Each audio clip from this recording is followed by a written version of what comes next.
चाणक्य के YouTube channel में मैं अनमोल मित्तल आप सभी का फिर से बहुत बहुत स्वागत करता हूं और स्वागत है आप सभी का हमारी वेबसाइट tradingchanakya.com पे। फटाफट से दोस्तों 22 जून 2018 की हमारी फाइनेंशियल मार्केट की न्यूज़ अपडेट देख लेते हैं, स्टॉक मार्केट से रिलेटेड भी और बाकी जो हमारी सभी चीज़ें हैं जिसमें हम देखते हैं डेली बेसिस पे। चलिए चेक करते हैं जो पहला अपडेट आता है वो पहला अपडेट क्या आता है। पहला अपडेट आता है दोस्तों, फार्मा शेयर की बदौलत बाजार में दिखी मजबूती लेकिन अपने रेजिस्टेंस लेवल के पास जाकर के बंद हो गया है। आप सभी को पता है कि जो बाजार है हमारा निफ्टी 50 है वो एक रेंज बाउंड के अंदर काम कर रहा है।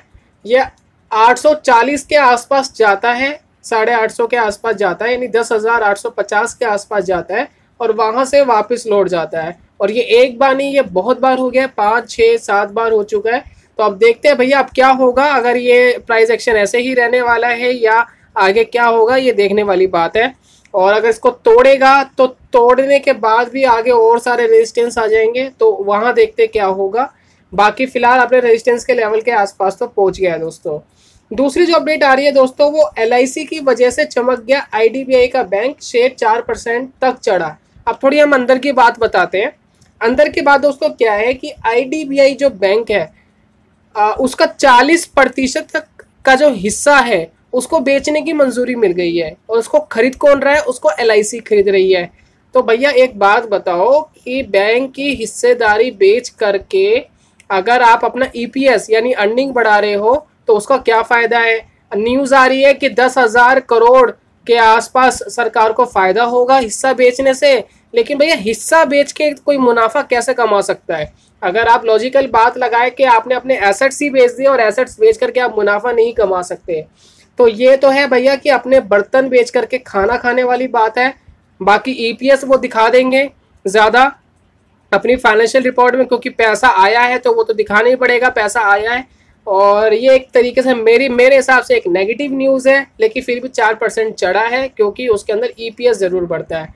चलिए तीसरा जो दोस्तों अपडेट आता है वो है वॉरेन बफेट साहब को पीछे छोड़ सकते हैं फेसबुक के संस्थापक मार्क ज़करबर्ग। भाई मार्क ज़करबर्ग तो आप सभी जानते हैं, फेसबुक के जो हमारे संस्थापक है जिन्होंने फेसबुक बनाया, और वॉरेन बफेट को भी सभी जानते हैं, दुनिया के तीसरे अमीर आदमी हैं। और अगर फेसबुक के जो संस्थापक हैं मार्क ज़करबर्ग और वॉरेन बफेट, इन दोनों के बीच में जो नेट वर्थ का जो डिफरेंस है वो सिर्फ 200 करोड़ के आसपास रह गया है।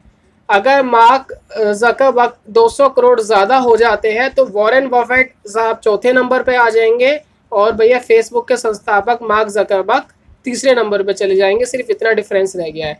तो अगर इनका जो शेयर है फेसबुक, अगर उसमें थोड़ी और इंक्रीमेंट आती है तो ये पॉसिबल है कि ऐसा हो सकता है। और बाकी बीच में देखा गया था कि 20% तक का डाउन देखा गया था फेसबुक में, लेकिन वो बहुत जल्दी कवर करा है फेसबुक ने और बहुत अच्छे से कवर करा है। तो ये थी दोस्तों टॉप न्यूज़। और बाकी आज good bye, God bless you, bye bye दोस्तों।